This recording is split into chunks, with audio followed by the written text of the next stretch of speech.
j'ai de la nourriture, payer la carte de bus si vous en êtes d'accord.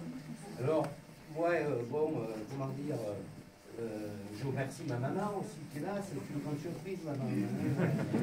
Voilà. Ma maman, voilà, et mon frère, bien évidemment, et toute ma famille.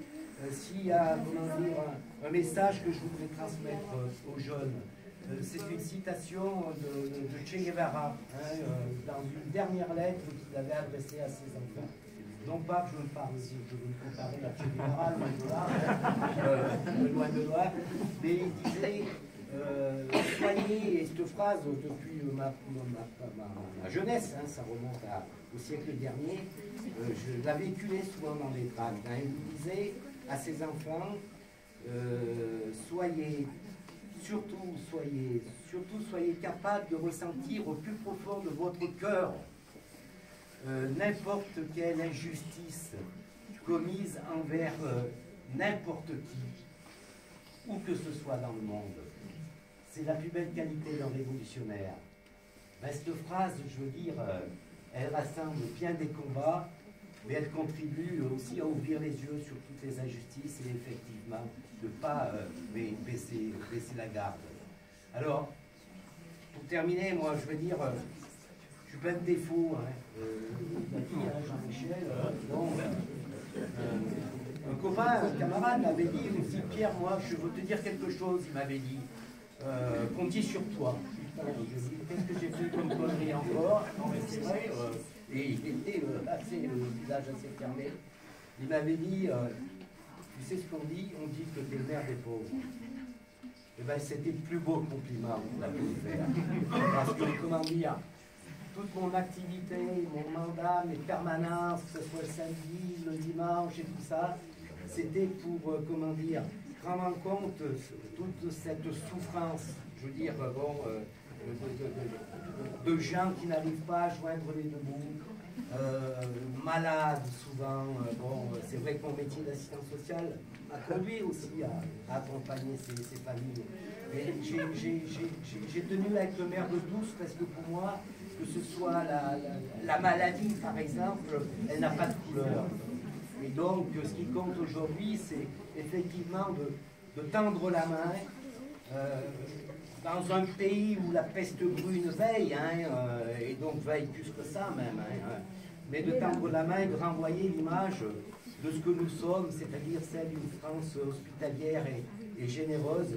Ça me semble essentiel de porter ces valeurs humaines-là. Et ces valeurs humaines, on les mène à quelques encablures aussi de Port-Clarence avec le conflit de Leroy Merlin. Je voulais juste en dire quelques mots pour terminer le message pour envoyer. Les salariés de Leroy Merlin sont en grève maintenant depuis une dizaine de jours pour des augmentations de salaire.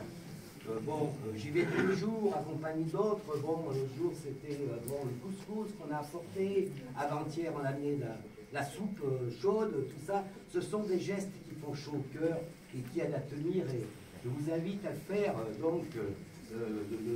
le plus souvent possible, parce que je peux vous dire que pour les grévistes qui sont au froid autour d'un feu de bois, c'est un signe à la fois de solidarité et c'est aussi une manière de tenir le choc. Alors, Leroy Merlin, juste un mot, ça appartient à la famille Muliez. Et la famille Muliez est classée, je crois, ils sont 4e ou 5e dans la plus grande fortune de France.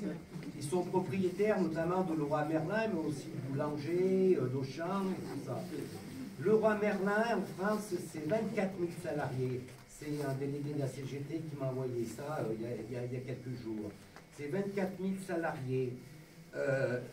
La famille Muliez et Leroy Merlin, c'est 600 millions de dividendes versés l'année passée. Alors faites la division, ça représente 25 000 € par salarié. 25 000 € par salarié. Je crois que ça doit nous amener à réfléchir et à dénoncer cette société capitaliste, effectivement, où le profit, le but immédiat au mépris donc des vies humaines. Et ça, c'est absolument inacceptable. Alors je souhaite que franchement on puisse prendre conscience de tout ça, parce qu'on arrive à des échéances là, présidentielles qui sont pas mal pollués dans le débat public, hein, avec ces médias, et notamment, donc aujourd'hui, on sait qu'il y a des médias, que ce soit parlés ou écrits, sont entre les mains de 9 milliardaires en France. C'est ça la réalité.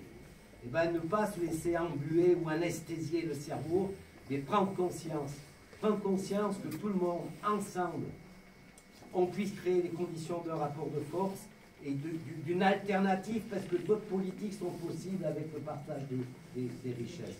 Je ne veux pas aller au-delà, parce que je pense qu'on va... Mais vous remercier encore. Vous remercier vraiment du fond du cœur, parce que je suis très touché. Vous voyez, je ne savais pas qu'il y avait une écharpe je crois que c'est off d'ailleurs des textes. Non, mais elle est factice. Voilà. Et vous dire merci. Je pense qu'il y a un coup. Oui, il y a un apéro ordinateur, mais alors j'ai oublié. Quentin voulait dire un mot et je